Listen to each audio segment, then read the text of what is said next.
Welcome to another episode of Thinking of Quitting, where I ask people to get real with me about working alternative careers outside the 9 to 5. Today, I'm talking to Colette, a canine-assisted wildlife biologist. We'll talk about going from an unmotivated kid to a passionate college student, get into the details of life and love on the road with her dogs, and get real about the less glamorous details of working her dream job. I'm Roxanne, and this is Thinking of Quitting.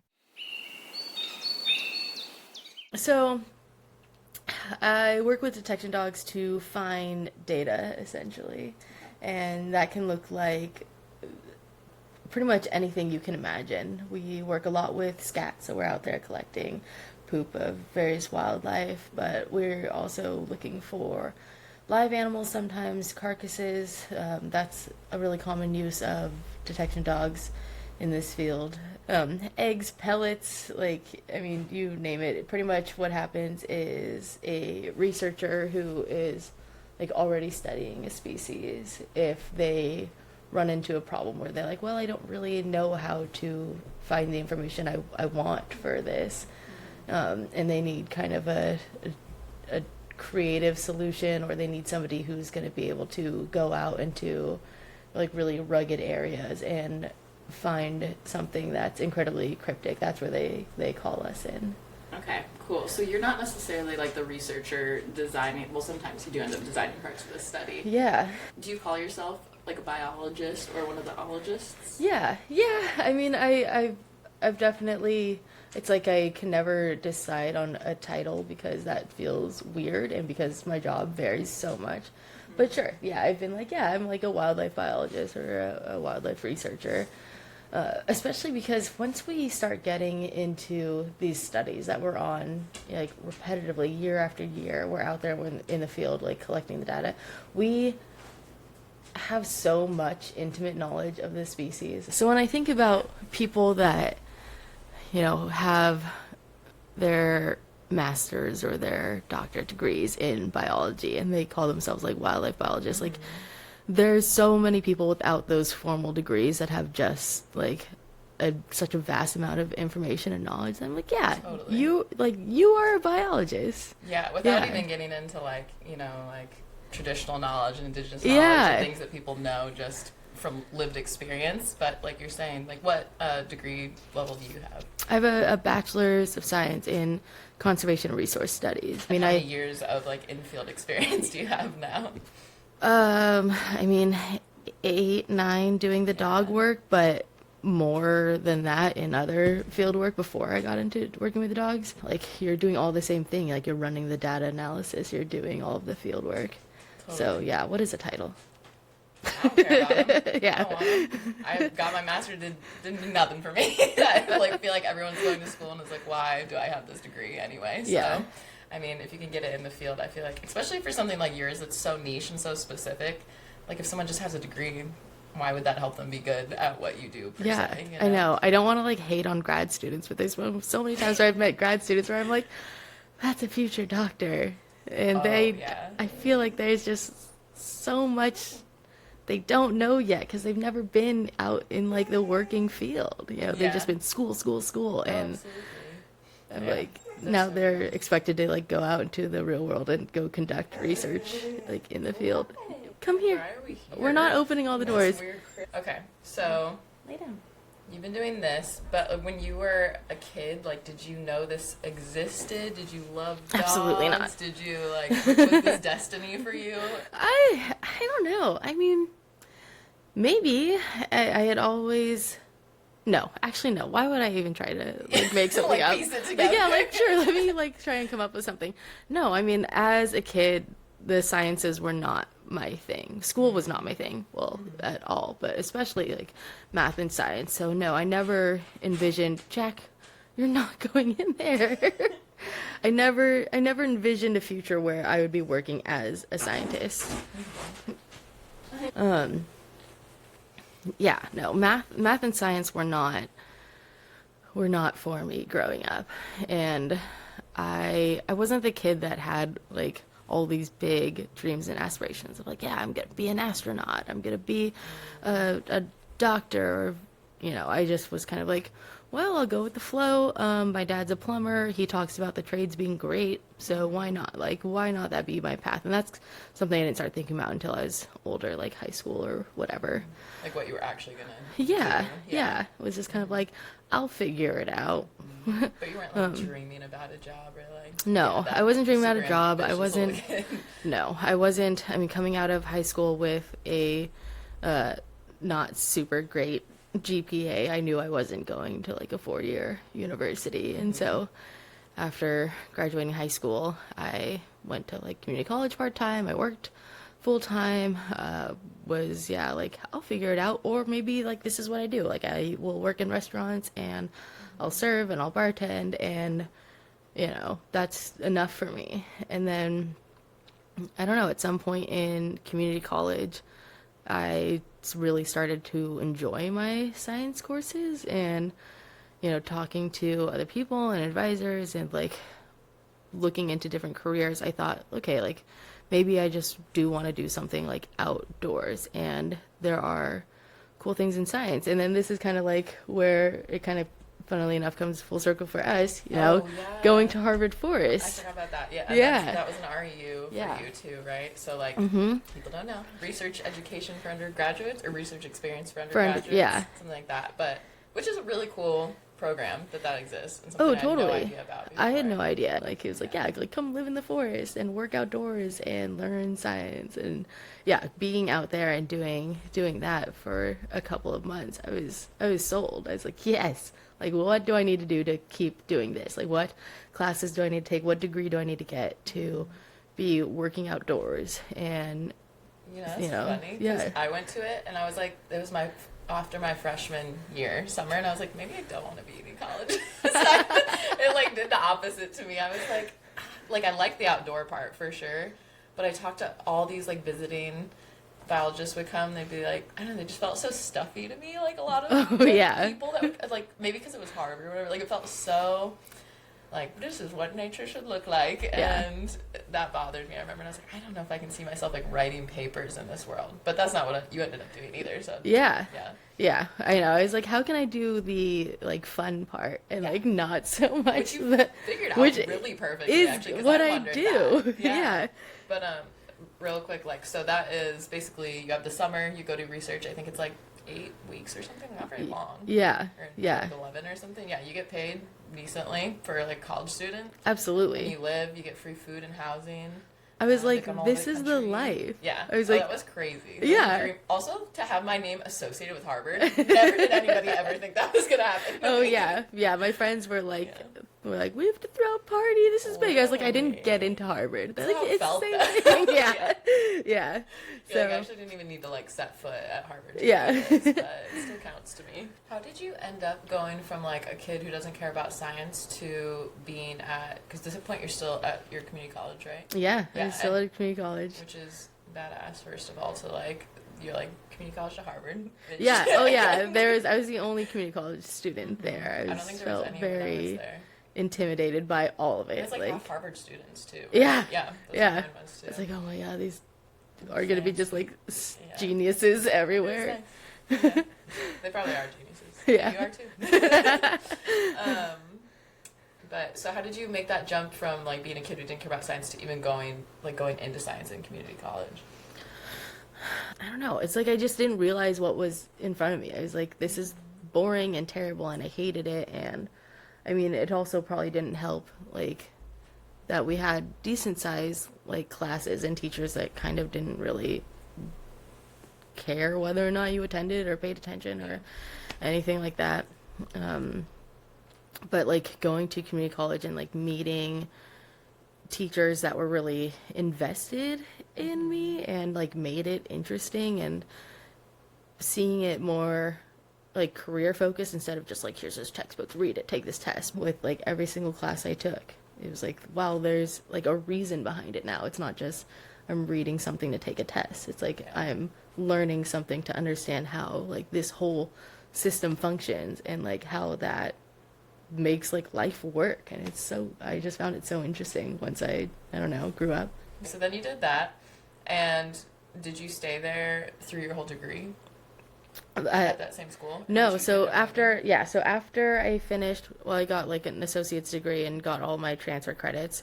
Um, Shortly after, I transferred over to UC Berkeley, so I stayed local because I'm like from the Bay Area, and did 2 years there to get my bachelor's degree.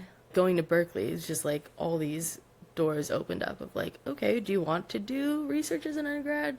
Like, here's your options. It's endless. So I was researching native ground nesting bees, which was so interesting for me because I hadn't worked with any like wildlife ecology before.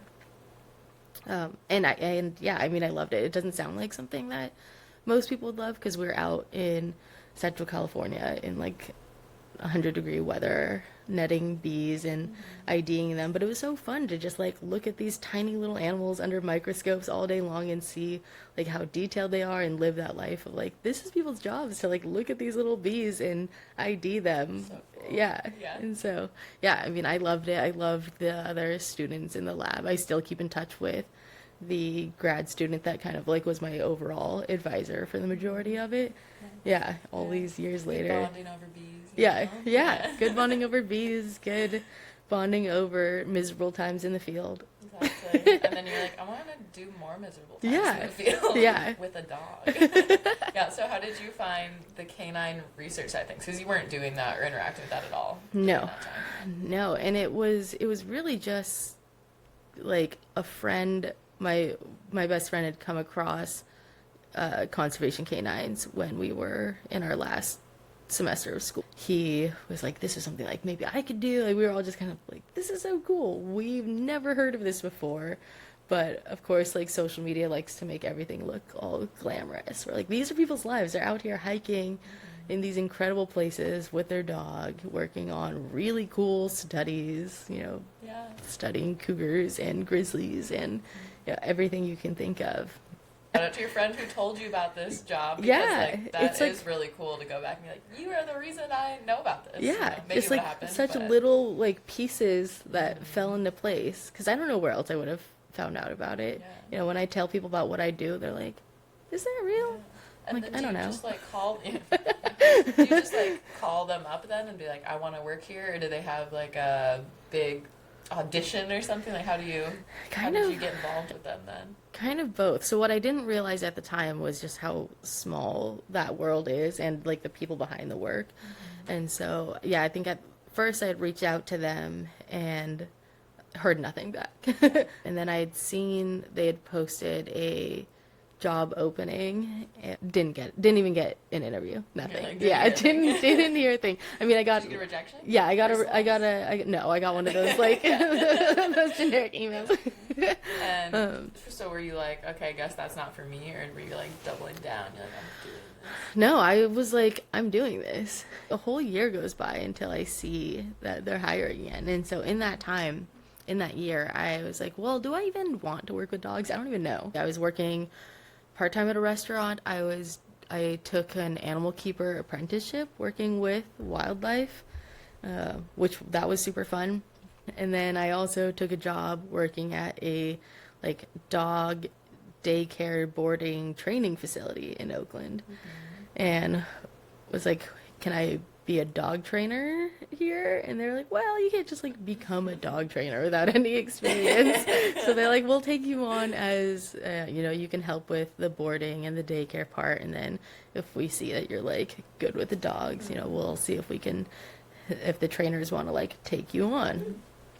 It's like, okay, cool. And then after a couple of months of working there, they're like, yeah, definitely. Like, come, like, we'll move you into the training department and we'll teach you how to work with dogs. Doing that work, I was like, yeah, I like this. I love, like, seeing the wheels turn behind these dogs' eyes. I love, like, figuring out how to communicate with them and work with them to try and, like, for me to understand, like, what they're trying to tell me, and to try and, like, figure out, like, how I can communicate what I'm trying to tell them. Now they were like, we're ready to bring in, like, a whole new cohort. They're like, we are taking applications for 8 people to come up here and do essentially a tryout, where we're going to see if you even like the work, because it's, like, it is so physical, it is so exhausting to have this very physical job, but also doing all of the like data and research behind it as well.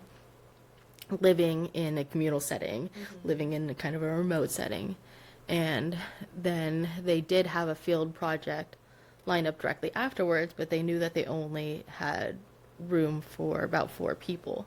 So I knew, like a weeding out process. yeah. So it was like a tryout and a weeding out of. What was that like? Like you show up and they match you with the dog, or?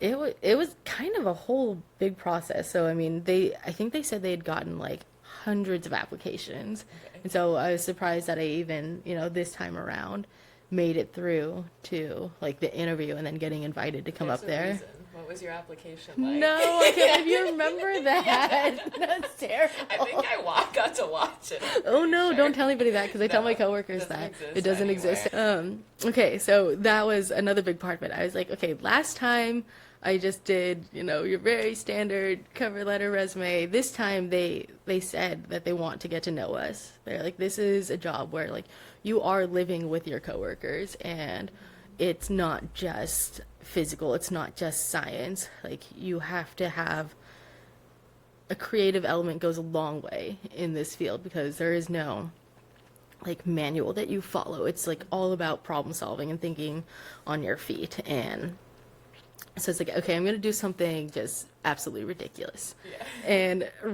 I kind of like wrote out my cover letter in a kind of a really goofy way of something that was more personal. It wasn't like, these are the jobs I've done. It was like, these are the hobbies that I have. These are the things I like to do. And then turned it into like a little jingle and then recorded like a music video song resume. That's amazing. Yeah. And it worked. And it definitely worked. I mean, it was hilarious. It was absolutely hilarious. My friends and I were like, this is the most ridiculous thing I've ever seen, but if this doesn't at least get you an interview, like, That's what I'm saying. People like that. And I think Yeah. that's like a very good lesson to just, I mean, I know everyone's like, set yourself apart or like, Yeah. whatever, Set but like, yourself don't do it with like SEO or something. Like, do it in a really fun way. yeah. For the Harvard thing, I remember for that summer RU, I was amazed. Like, I didn't barely had any experience. I didn't have any reason that any place like this should be interested in me. I literally think it was that my cover letter started with a story. It was to research ants. And my story is how when I was a kid, I poured root beer on ants because I heard if they can't burp, so they explode. And I think that's literally why I got the job because I think because he's a weird guy. The guy I see. who- Wait, is that? Aaron Ellison. Yes, Yeah. yeah. Who's like this amazing, very interesting, like cool researcher, and I could see him being like, yeah. Yeah, he's like, that was me as a kid. Yeah, he was Yeah. like, that's good. I don't think I ever got to ask him, but I strongly feel that stuff like that matters a lot. It so, does, especially when you're thinking about like having to read hundreds of applications. They all just start to easily like morph together. I mean, I unfortunately, and I hate this about me, that like I do that now when I'm trying to think back to like who has applied. I start like getting the names mixed up, and I'm like, I can't remember who's who, and I have to go back and read all of my notes. You're not gonna forget the jingle. You're not going to forget the jingle. The jingle definitely got their attention because in the interview, the first thing they said was like, I loved it. I was like, okay. Yeah, so that was, and then coming up there, the tryouts were like 2 weeks, I think, maybe a bit longer than that. Wow. And it was nonstop. They were like, we are going to see how much you can handle. It's like a military. It felt like it. Yeah, I mean, Yeah. our very first day, it was like hiking sun up to sundown, and You weren't even like with the dogs. no, we didn't get to work with the dogs until like a few days in. The first few Yeah. days was just like hike, read this homework after your giant hike. Dang. Like, oh, do you like sleep? Yeah. Actually, So no. anyone who thinks they want to work with dogs, Yeah, yeah, make sure you can hike and Which- not be with dogs. yeah. I mean, which is so valid. At the time, I was like, wow, I'm not gonna make it. This sucks. Didn't you say some people did make it? Absolutely not. And Yeah. and a lot of it wasn't even having to do with anything with the dogs. It was like, this is really physical and I don't think I can do this. Is this still more or less like how you vet people? No. I don't know. This I is mean, just a special to a time certain for you. extent, yeah. Like, are we as physical now? No. Like, we're not making people hike 16-hour days on their first day. Yeah. And I think maybe because part of it is like, we don't do that anymore. Yeah. We just make them go on like a couple hours of hiking Yeah. a day. Kind of hike. I Yeah. mean, still, for some people, they wouldn't be about it. Oh yeah, yeah. Yeah. Especially once you start getting, and I'm not talking like a cute trail hike with like Yeah, pretty yeah. vistas. The process of getting this job is, yeah, being able to handle being put in really uncomfortable situations. Yeah, like physical situations. My best friend Travis, he likes to like backpack and mountaineer a lot, and what does he call it? It's like secondary fun or whatever it yeah, is. like type B Type, fun or yeah, type A fun or something like that. yeah. And he's like, that's like, I was like, yeah, like that's the kind of personality you have to do this job too. Did you think about quitting partway through your Oh, period? well, I wouldn't say I thought about quitting, but I definitely thought like I'm gonna get cut. I was like always like the last one up the mountain, just like the slowest hiker. I had never done anything like that before. I was like, oh, I've never hiked off trail. Yeah, I've been backpacking, a fair amount, but that's always on like these nice groomed trails.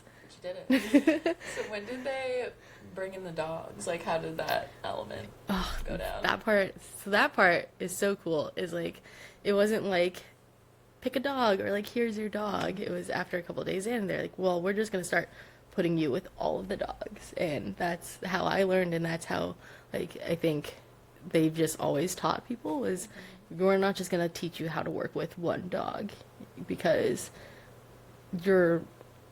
it's kind of like limiting what you learn. Like you're learning how to communicate with a single dog. Now you know how to work with one dog that may not be fit for like every single project. Or, if you have a really long career in this, a dog as they get older can't handle like some of the more like physical studies. So yeah, so they were like, here we have 20 something dogs at our facility and we're just gonna hand you one and you're gonna run exercises.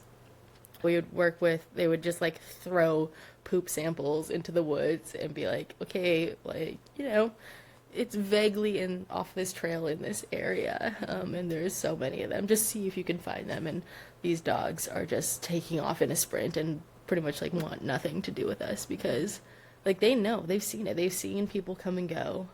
They know what they're doing. I guess, like, how much is the job about the dog and how much is the job about the person? How much is the job about, like, the connection?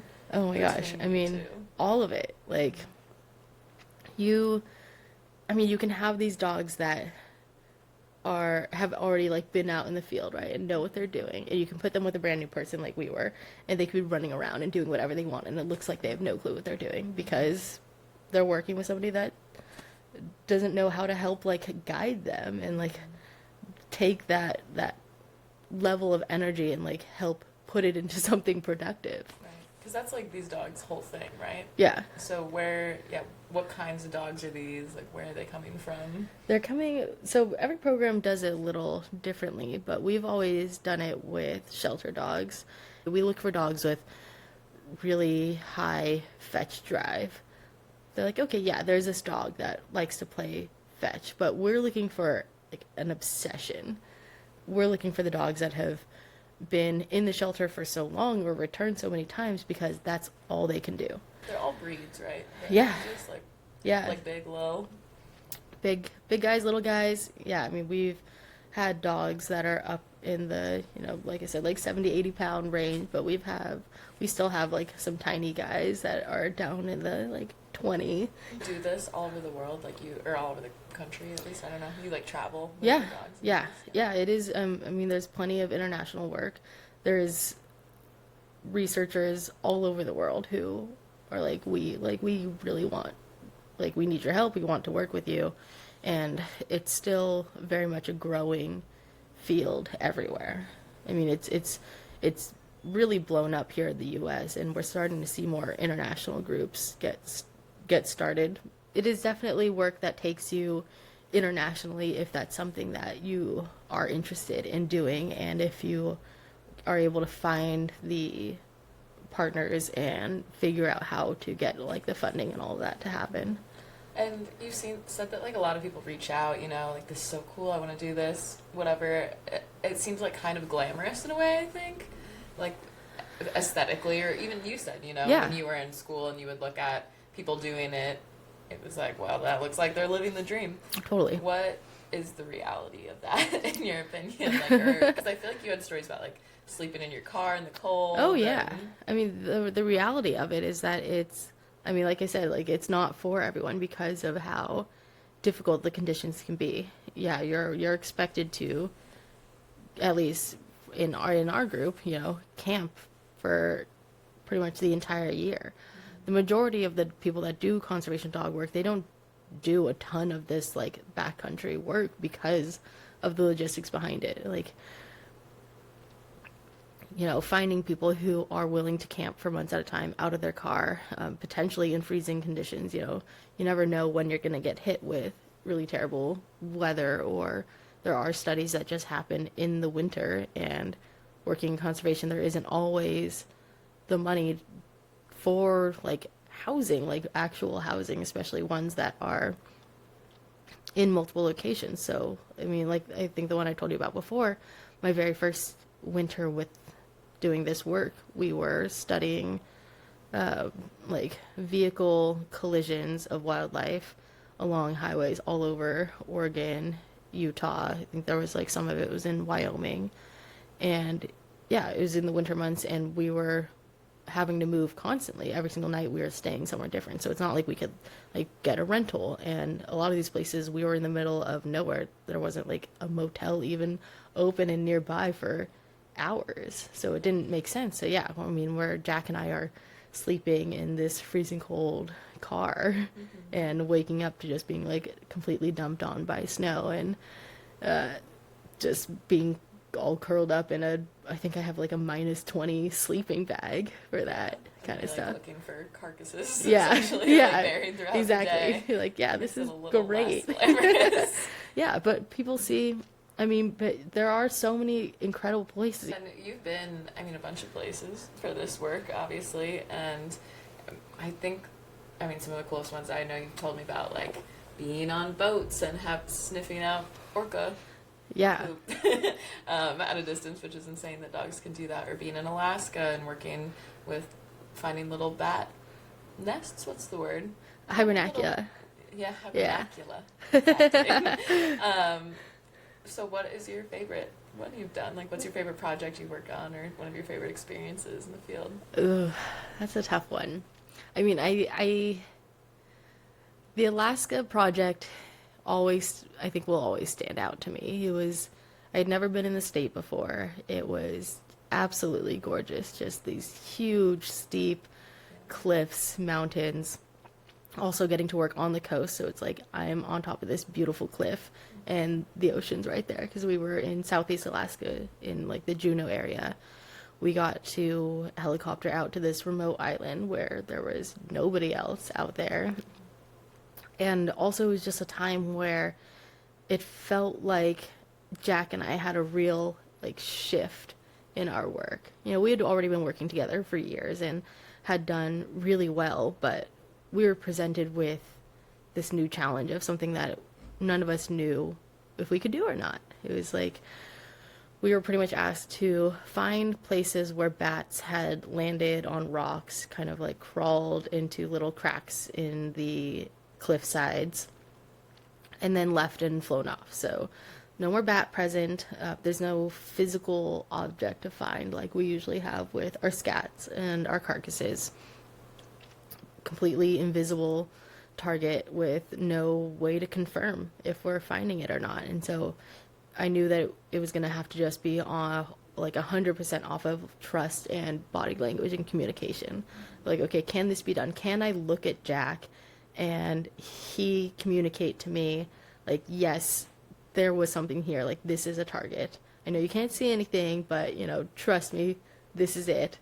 Or can I look at him and tell when he's kind of unsure of like, I think maybe, or maybe not, maybe this is something else that I have, a different odor that I've worked with that's grabbing my attention.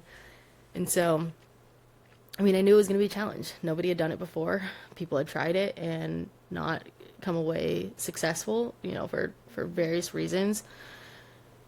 And yeah, when it all kind of clicked together and I could like see the excitement behind his eyes, like in his eyes, like in his brain, he's saying like, I got it. And knowing that like I can look at him and understand that, yeah, I mean, it was so unreal. It just felt like in that very moment, that very first day that we started to go out and find the Bat Hibernacula, I was like, we can do anything. Like, Jack, if we can do this, we can do absolutely anything. Like something no one has done before. Yeah, Yeah. and something that was just, I just felt such a deeper connection with him after that. Yeah.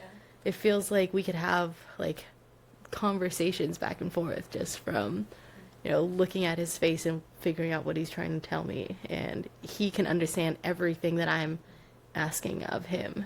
And you are essentially, like you told me when you did the orca one, he's standing out on the front of the boat, right? And you're kind of signaling to the captain based off the signals that he's giving you. Like, that is crazy. And that he trusts you to interpret them. Mm-hmm. It's very impressive. Yeah, because, I mean, it could easily, like, the trust has to be both ways there. Otherwise, if he's trying to tell me something and I'm not listening, that could easily drive him to a state of frustration where everything just kind of blows up and doesn't work anymore.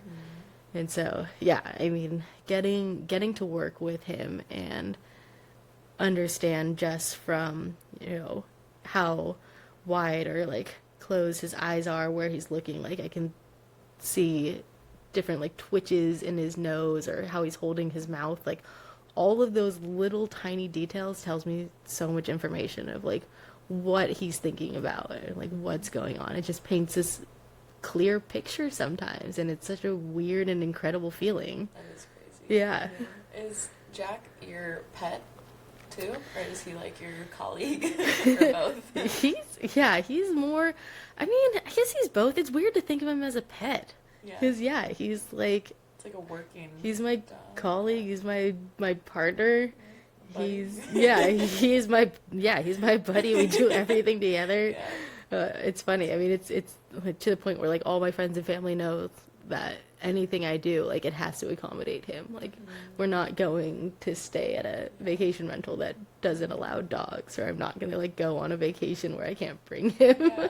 Was he always your dog? Because he was with the program when you got there. Jack had been in the program, I think, for a year or two before I got there, but he never really meshed well with anyone, and actually there was talk of him being, like, maybe not fit for the program at some point. I know maybe in that first year it was kind of, like, questionable. They weren't sure if people were going to be able to work with him because he is kind of this really, like, just independent goofball. And this happened to me in my couple weeks of, like, training and tryouts of, like, my first time going out with Jack. He was like, "See ya, I'm out of here," and would just, like, run off in the woods, and I would just see him, like, bouncing around and, like, just playing and doing his own thing. And it's like, I don't think this is right. Or I would be walking with him and he would just, like, slip out of his harness and take off. And it's like, he doesn't want to be with me. He doesn't want to be doing this. And people were like, people that had worked there already before were like, tried to work with him on a project and things weren't going well. We weren't finding things. He didn't want, he was such a problem child. And so there were times where he had to be, like, swapped out with another dog because they're like, I'm just not clicking with this dog. He doesn't want to work together, and he wants to do his own thing, which is just run around and like, play in the woods and not actually do the work. Was something just and then clicked between you guys? Oh, not during the class, not during training. Like, no, not right away. I mean, during the class, I was like, I don't want to work with this dog. Nobody wanted to work with this dog, and Heath was like, don't worry, no new people are going to be paired with him for projects because we know, like, it takes a very, like, special person. And then our first day out in the field, it just complete switch. He was off somewhere new, which was exciting that he wanted to, like, explore. He wanted to work together. I was super excited to find wolf scats, which made him really excited to find wolf scats. And you probably need to, like, listen more because he didn't, I'm sure at the training site he knew everything. He needed something that was, like, new and something that he could actually explore and do the work. And so after that first day, I remember coming back and being like, he's incredible. Like, I could do this every day. That was so much fun. I remember thinking this last time we talked, but it's still so obvious to me when you tell this story and you just told the story about, like, your own, how you didn't care about school, and then you did once it was, like, applied. It's literally the same thing. Like, you're the same. I know, we Jack. are the same. Yeah. I feel like we're still exactly the same. Yeah. Just, like, Yeah, stubborn and set in our ways. Yeah. So, and then I've worked with several other dogs though too. So yeah, it's been great to be able to work with a handful of different dogs and work that in. But Jack has, since that very first project, just really kind of stolen my heart. And then, working for this organization, we were told like these aren't your dogs; these are program dogs. But then after, 6 months, a year, Heath is like, yeah, I mean, he's your dog. You want to take him on vacations? Take him on vacations. You want to bring him home? Bring him home. Aw, I'm graduated. Yeah. Okay, I want to talk about like some of the practicalities of this for someone who's looking into this. Ooh. Does it pay like a biologist, or like is it really rough to make it? It's with car payments and shit tough. that you have in life. Yeah, it is so tough. It is not. Wildlife as a whole is really hard to make decent money in. If you're working as a state biologist, for an example, there's different tiers. And if you're not somebody who's already been doing this for decades or you have a PhD, you're starting at the bottom tiers, and those do not pay great. Like you're looking at, I've seen job postings for, 50, 60,000 a year, and doing dog work. I think when I started at a university, major university doing this, I was making maybe like 18, 19 an hour.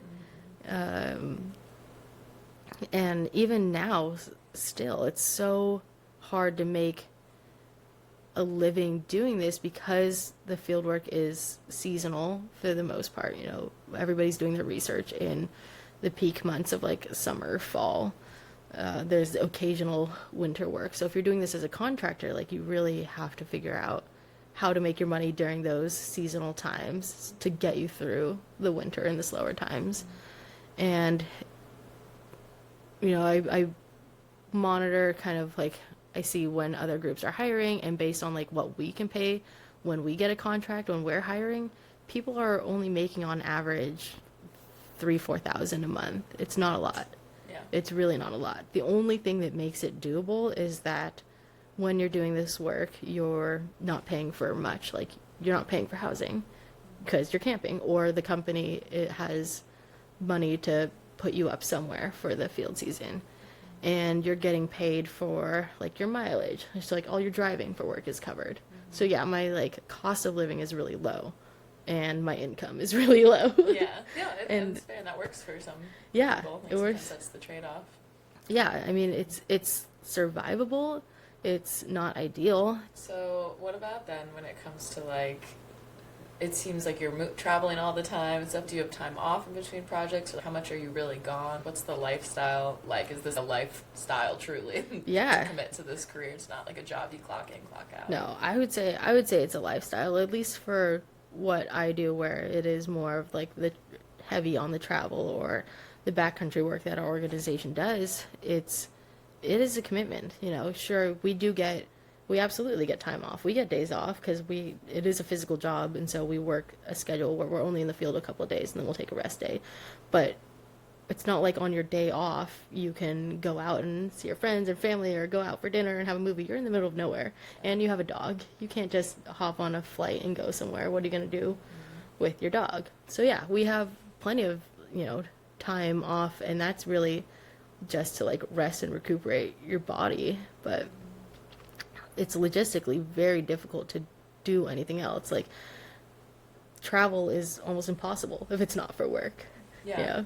It's what am I where am I gonna take my dog? Yeah, that's so true. Is there a season? Do you ever not work for a season or something, or people do that? Oh yeah, Like I'm gonna take the winter off, or there's like a slower absolutely. months or something. Okay, Yeah, that's so nice. there's a lot of flexibility there, which is nice. So some people, they're like, yeah, I want steady income. I'm going to work year round. We're like, great, we need that too, because we have all these dogs we have to take care of. We've got a huge property that needs maintenance and lots of work constantly to be done. And in the off season, we're doing a lot of catching up on computer work. So it's, endangered species permits. It's finishing up billing and things like that. There's plenty of stuff to be done, but there's a ton of people that it works for them to also just take huge chunks of time off, and they love it. One of the women I work with, she works maybe like 6, 7 months straight with us in the field, and then the rest of the year she is like on her homestead,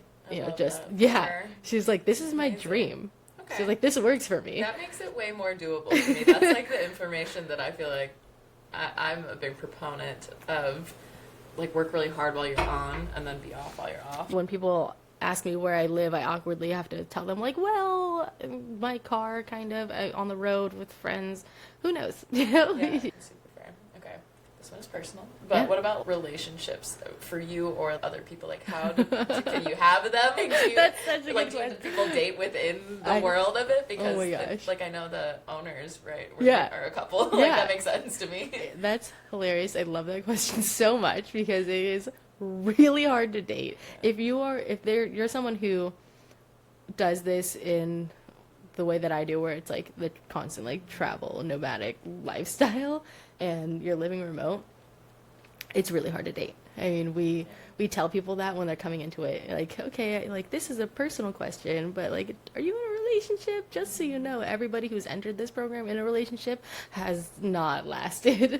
You know, people come in with these very committed relationships, and you know, within 6 months or a year, they're like, not working for me. Yeah, I get it. Like, people, that's not for everyone to have a partner who is away all year long. And then for some people it works.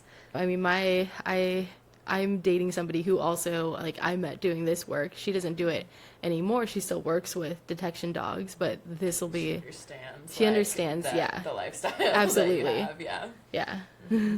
That's probably pretty essential. Cool. So there are that too. Like, there are other jobs within this realm that aren't being in the field necessarily. Absolutely. Yeah. What?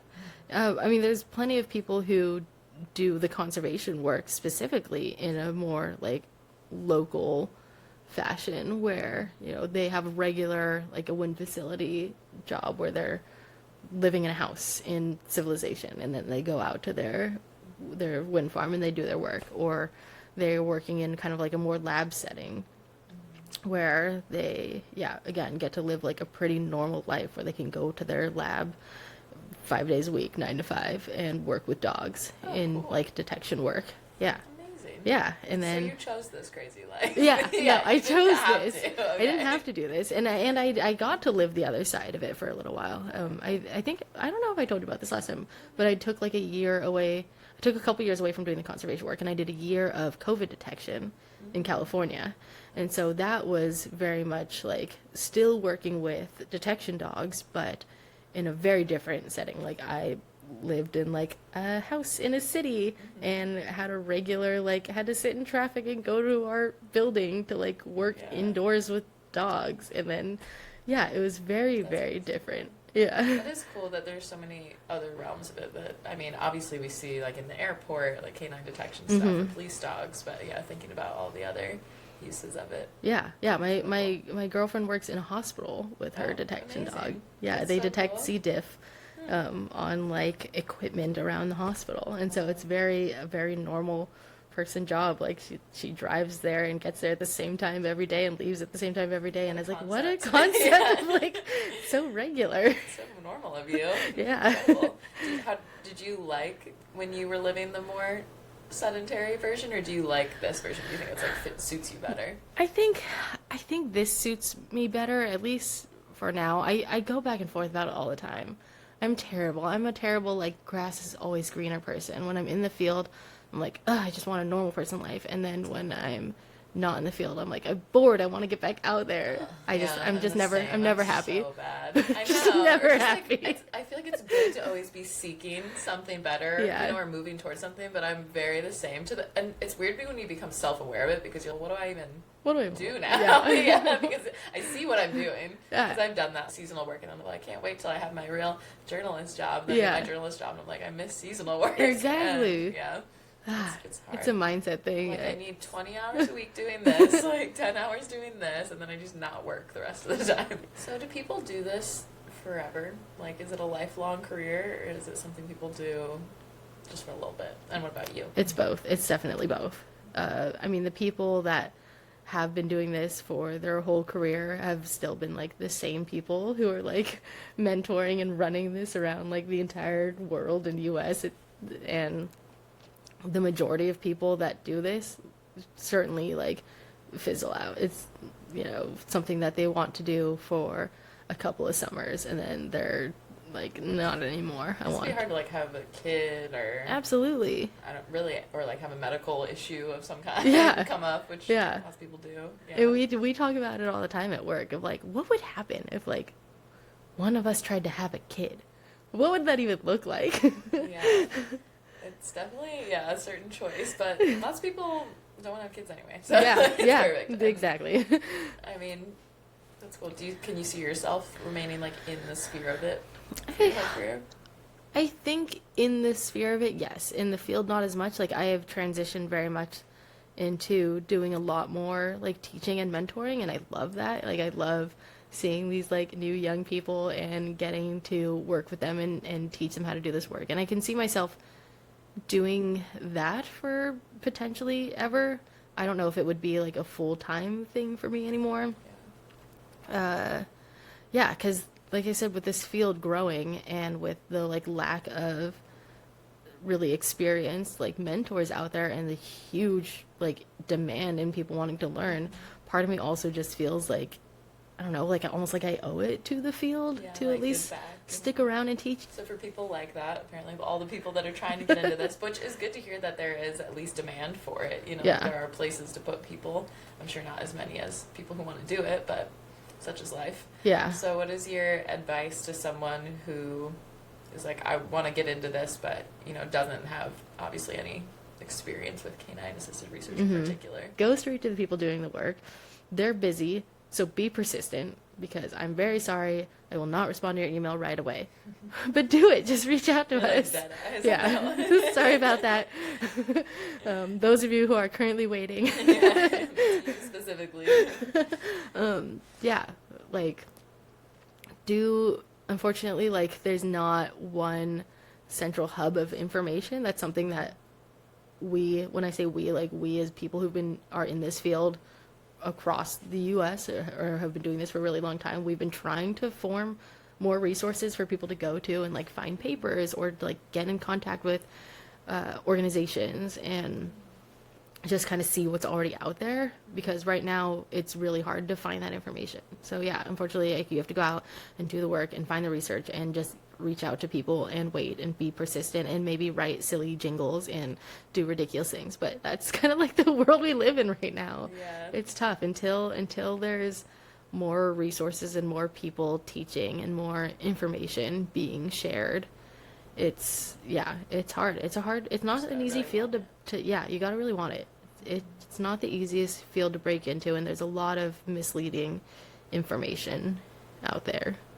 Reach out to the big groups that have been doing it, like Working Dogs for Conservation and rogue detection teams. And I recently met people out in Australia from Skylos who have been doing this for quite some time and were such an incredible resource to learn from. I mean, there's groups all over the world doing this work, and sifting through it and seeing what projects they've done and figuring out like what you want to do with that, because like I said, it's all very different. Do you want to do the really backcountry stuff? Do you want to stay more front country and maybe do some of this wind facility work? It's a huge pond that you're fishing around in. I guess the overall thing that I want to know, the people want to know, is like, is it worth it? You know, everything that goes into it, then being away from home and not having like a quote unquote regular life and whatever stresses it brings or low money or anything, like this is just the lifestyle for you. Yeah, I mean, for me, it's 100% worth it. I mean, meeting and working with Jack, like everything else aside, you know, the crappy field conditions, the being away, meeting and working with him just completely changed my life. The thing that I think is certainly the hardest and what I personally struggle with the most is, the time away from family. I think especially getting into this field at first, I felt like I had to commit my entire being to it. I was like, if I don't jump in and push everything else aside, like I'm not going to do well and grow in this field, which is wrong. Like I just didn't prioritize that balance. And that will always be, I think, my biggest regret is like the time that I kept my priorities at 100% work and not friends and family and seeing the people I love. But is it worth it if you can figure out how to have some semblance of balance? Absolutely. Yeah, and I think it sucks that places make you feel that way too. Yeah, and I think the other thing is not every, like, that's not even true for so many places. It was never like they told me that I couldn't leave. I knew that, like, logistically that makes things a lot harder, obviously, to try and leave for things when you're in the field. But it's, especially now, like, I try to have that understanding and being like, we will do everything we can to make this work, because I know, like, how important it is and how terrible it is. Anywhere along the way did you think of quitting? I mean, yeah. I mean, I still think about it. Yeah. I still think about it. Yeah, I've never had a job I did think about Yeah, quitting. I still think about, like, what would my life look like if I went for something I'm maybe not passionate about, but could have more financial security? Would that make, sure, I may not feel as, like, fulfilled in my job, but would I have a lot less stress about, like, I have a dog that's very sick, and as of right now, like, we are lucky enough that we, as a program, can afford to, like, pay for his care, but just to, like, not even have that stress to even think about it. Like, I mean, I have friends that work in tech, and they're just like, it's fine. Like, it's fine. That's Yeah, stuff, they don't have yeah. to worry It's about that just kind of like, stuff. okay, Something the bad expense happens, comes up, they have the security for It's that. like your pet gets sick or something goes wrong with your car, and you're like, well, that's everything. Yeah. Financial ruin now. Yes, Yeah. exactly. Yeah. Like, how many credit cards are too many credit cards? You won't know until you try. Yeah. You know what I mean? Yeah, cool. Is there anything that we didn't talk about that you feel like is important for these aspiring, or maybe now deterred, Or maybe now people to hear? scared away people? Ooh, I think one thing that comes up in conversation a lot, and we kind of touched on it, is like the formal education and believing in yourself and your capabilities. Way, way more information has been gained just on the job than anything I learned in college. So when people come to us with degrees that aren't in wildlife, they're like nervous about it. I'm like, don't be nervous. Jennifer, who is the other person that runs rogue detection teams, her degree is in English literature. I mean, there's this incredible, like, I call him a bee biologist because he helped me learn so much about, I've been getting into doing some, like, bumblebee nest detection this last year. And he was running into the same issues where he's like, yeah, people don't respect this information that I'm trying to share because I don't have a formal degree in wildlife. But, like, just spending a day with him, I was like, I just learned more. Yeah. I was like, I spent literally years in college studying nesting bees, and I just learned more, I feel like, in this day talking to you. So get out there, do the thing. Don't be deterred if you don't have a degree in wildlife.